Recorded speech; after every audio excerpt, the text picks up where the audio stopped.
But so anyway, man, I had a conversation with my guy last night. He texted me. He's been cut off from working with any outside investors. And so I gave him a call and I was like, okay, I kind of knew, what was going on. But I wanted to, kind of get the details. And in short, they're not looking to buy outside of their network right now solely because they want to get it for as cheap as possible. So no longer is the demand. It's not necessarily that there's not the demand, but internally, if they had to buy more, they're willing to pay more because their marketing doesn't. Let's say they needed to buy 100 houses a month, and their marketing's only bringing in 50 houses a month. They're okay with paying us more, to do those for those extra 50, as long as it fits inside of a certain model, of course. But right now their buying number has come down, and they're saying, hey, let's not. I mean, the thing is with the government too pushing on big companies buying all the rental properties. Correct. They're down on that. They want individuals to own. They don't want a bunch of renters. They want people to own their own properties. So, correct. But they're not going to press those companies that have already bought to sell. They're not going to. No. I'm just saying, and I don't even think they're going to press the companies that are still building subdivisions and doing it, because that's just taking money out of the economy. I think that they're just going to make a little noise about it. Yeah. And then kind of get everybody steered over to, trying to buy your own house. Yeah. Well, but all this craziness they keep talking about, the administration I'm talking about, that, we're going to get prices down. Prices are not going down. That would be deflation, right? There won't be any deflation. I mean, we're still in an inflationary period. We're in a perpetual state of inflation, as a matter of fact. As long as it stays below 3, everybody seems to be okay with it. And deflation, I don't care what economy we ever look at. When there's deflation, that is a bad thing. No, I don't think they're talking about the houses. I think they're talking about the interest rates. Yeah. No, they want prices in general to come down. Yeah, that ain't gonna happen. Not the houses. It's not. You want the prices to go down on a house, lower the interest rates. Well, you want the prices to go down on the house, create another bubble, but they're not going to do that. The world is too fragile. So, I mean, even if they lower, historically, when interest rates go down, prices go up because people can afford more house. Right. Which makes sense. Yeah, exactly. So, I believe we're going to see more of that than anything else. Yeah, I agree, because the interest rates are going to go down. So I think people are going to go out and buy, and like you said, you can get a whole lot more house, Shit. I mean, the houses that I'm seeing right now, I built a 13,954 square house in 2001 on 20 acres, gated, everything, for $700 and some thousand. And today, what you get for $700,000 is a quarter acre lot, half acre lot. It ain't that. No, you're right, 100%. So I look at this and I'm saying, all right, it's just a matter of time before things loosen up. I look at these things that are happening right now with these big buyers, these iBuyers pulling out of the market. These people aren't going to get the offers like they were getting before. They're going to get more and more of the offers like we make, because I am, I'm offering 40, 50 cents on the dollar of what it could be. Right. I wish we could, I'll tell you what, Jason, I wish we could get some stuff going down in Macon, man. I mean, I made my first $1 million in Griffin. Yeah. And Griffin is a mirror of Macon. I remember, well, the crime is different. The crime rate is completely different. The political structure is completely different. Macon? Yeah, in Macon. I mean, when I look at Macon, because it's almost perplexing when you really look at its proximity to Atlanta. One, I mean, just the metro Atlanta. I mean, because from Lovejoy, right. What are you, 20 minutes away? Yeah. 30 minutes maybe? Yeah, it isn't that far, yeah. Exactly. It's really almost a suburb. It's almost a suburb. It's going to be soon a suburb of Atlanta. Absolutely, especially when they put that railway in. It's a wrap, by then. But currently in that market, a lot of crime there? Man, it's ridiculous. Really? Oh, that's why people stay away, most people. But there's a lot of people that are buying there, one, just because it's cheap. They really don't care. The Section 8 people are going down there. People got to have a place to live. Absolutely. As long as you're really focused on a long-term play down there, it's no problem. But you can do short-term flips because you don't need to really spend a lot of money. I mean, you just don't. I mean, I have a young man that I work with, this Hispanic cat that primarily focuses in Macon, but on sub-2 deals. So he goes into these new or newer subdivisions and he just markets in those places and that's where he literally gets 100% of his deals, 100% of them. Because those people are like, I can't stay here and work where I need to work at this price point, so they leave. And he's picking up houses that, with 2, 3, 4% interest rates. Yeah, it's 220 grand in Macon, right? But Section 8 is paying stupid amounts of money down there. And so for those people that are willing to hold on for however many years it takes the state of Georgia to announce that because all it takes is the announcement, hey, we're going to break ground on our light rail system to Macon in 2040. I mean, if they went that far out with it, people are going to go down there today and just buy up everything. And it'll immediately push values up immediately. Right. So I just think it reminds me of Griffin. It reminds me of Griffin when I started in real estate in 2000. Rhyme riddled. We were buying houses for, I bought a house for 20 grand, down there, and it wasn't in bad. It was, that's what all the houses were. I turned around and I flipped it for 35 and put 10 grand in it with painting and whatever. And it appraised at like $75,000 or whatever, man. It was that's where I learned how often, because we flipped so many houses because people could afford to get them, man. Mm-hmm. I remember back then, that's when Countrywide, we did like 4 houses.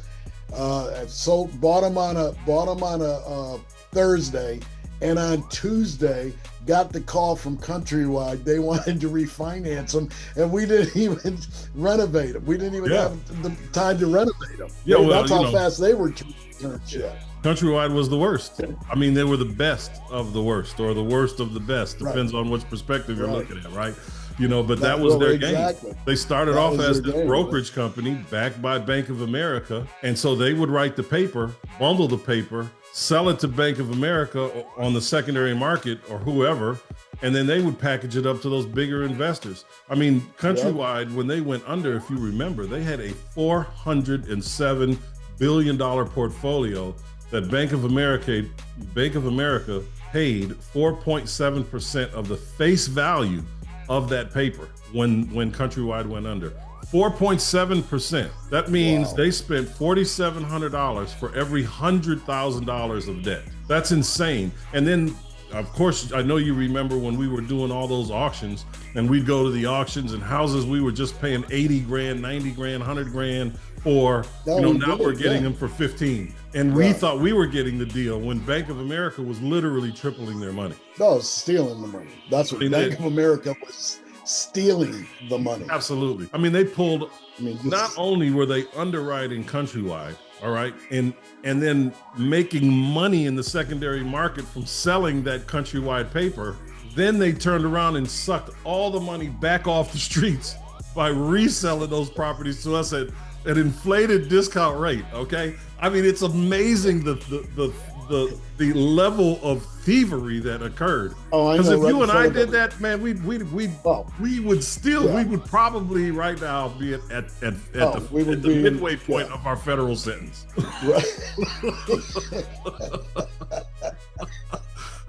We would have been locked up forever.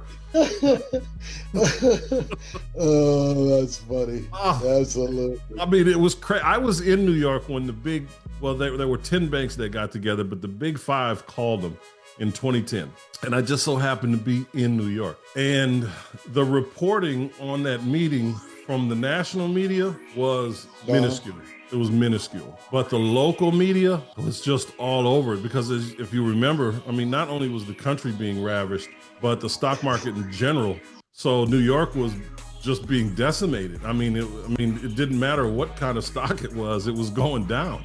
It was truly a financial crash that was, being propagated by the real estate and finance markets in particular. I mean, it was terrible. Oh, it was terrible. So when they created the false bottom, no one said anything. I mean, it's a basic supply and demand principle, but they created a false bottom. They collectively decided to withhold real estate from the market, and the government allowed them to keep those non-performing assets on their balance sheets as assets, not non-performing assets, so that the stock prices would stop falling. Because if you remember, Warren Buffett, because Bank of America fell down to like $5 or $6 a share back then.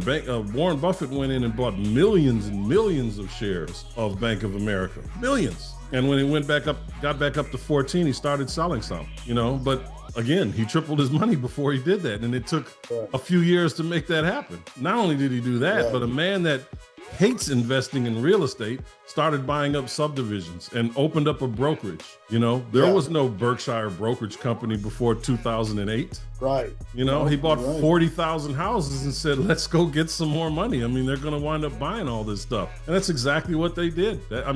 How brilliant. I mean, honestly, how brilliant. Now he has a thriving company, and even Berkshire now is competing more along the lines of a Sotheby's as opposed to a Keller Williams. Right. You're not going to go to Berkshire Hathaway brokerage and buy $100,000 fix and flip, maybe $1 million fix and flip, but not $100,000 fix and flip.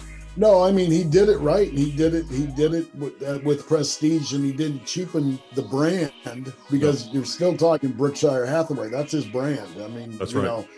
You better make sure your brand, even in real estate, is topped out. Because he named it Berkshire. He could have named it. That's my point. Yeah, he knew it was going to be successful because he wasn't going to hurt his brand in any way. It was just amazing to see all that happen, to live through such atrocities, things that we only read about from history, and we literally watched it happen in real time. You're standing there like, wow. And for me, that was just an eye-opener. Oh, yeah, we lived it. Well, that's why I say, man, if I would have known what I know now, I had a ton of cash when that happened.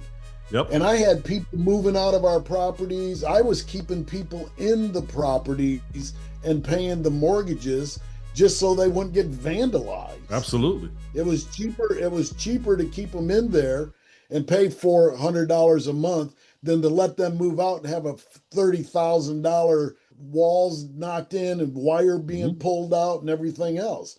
But had I known what I know what I know now, I would have said to the bank, keep them all. Yeah. And then come back and bought them all back for 5 and 10 cents on the dollar. Like absolutely. Absolutely. Instead of trying to keep my credit nice and all that bullshit. They didn't give a shit about me. They didn't give a shit about me trying to do the right thing to pay them off on their things. They didn't care none about that. Nope. None of that. None of it. That's actually why I was in New York. I was working with it was two different companies, but it was one guy with two companies, right? A Hasidic guy. They had two very large portfolios, and they brought me up there to restructure their portfolio.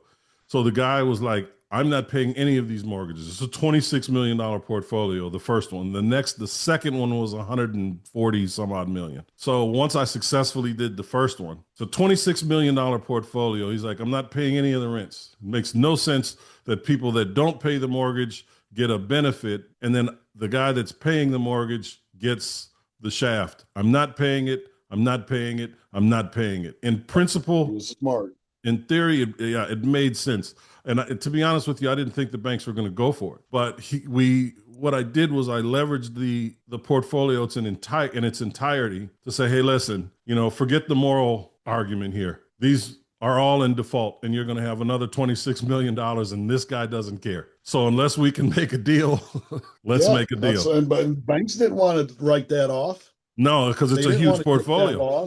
And so once I got that, man, I got that portfolio. The valuation, of course, the valuation came down. The valuation of the portfolio went from 26 million all the way down to 18 million. Now, under normal circumstances, you or I would be pissed at something like that. But in this particular case, not only did we get the valuation to come down because the properties did devalue, there's no arguing that, right? So it was dealing with the banks to get those principles down, dealing with the counties, the tax assessors in particular, to get that understood, and then working the interest rate down. Once that was done, I mean, this guy was paying half of what he was paying before, but the rents didn't go down. So he was bringing in. Oh, he made money. That was a good deal. He made a ton of money. And then we went into the second portfolio, which was a lot easier to do. The first one, took about a year. The second one took about 3 months because they didn't want to have that argument again. But, had normal, everyday, regular citizens been able to have that kind of fight with their banks, I think we would have seen a much longer climb back to the top, because it really happened seemingly overnight. Right. Yeah, that's what happened overnight. Yeah. By the time we hit 2010, when we were arguably at the bottom in 2010, by the time we hit that, it took 7 years to get all the way back to the top and then start seeing numbers on top of that. 7 years is no time for something like that. Just no time at all. Right. And so I mean, but then they got to talk to the regular people. They talk to them about their 401ks and their IRAs. Listen, if on a 7-year incline, if you were, at retirement age in 2008, right, it basically took 9 or 10 years before you to get back there. So if you were retiring in eight or nine, you were, say, 65, you're starting to spend that money that's in there. So the 10 years that it took to get back up really only helped the people that were in their 30s, 40s, and 50s. Right. But the people that were already in their 60s are already eating off of their retirement accounts. Right. It helped them at all. Because they were already tapping into it. It helped them enough. They were tapping into it, exactly.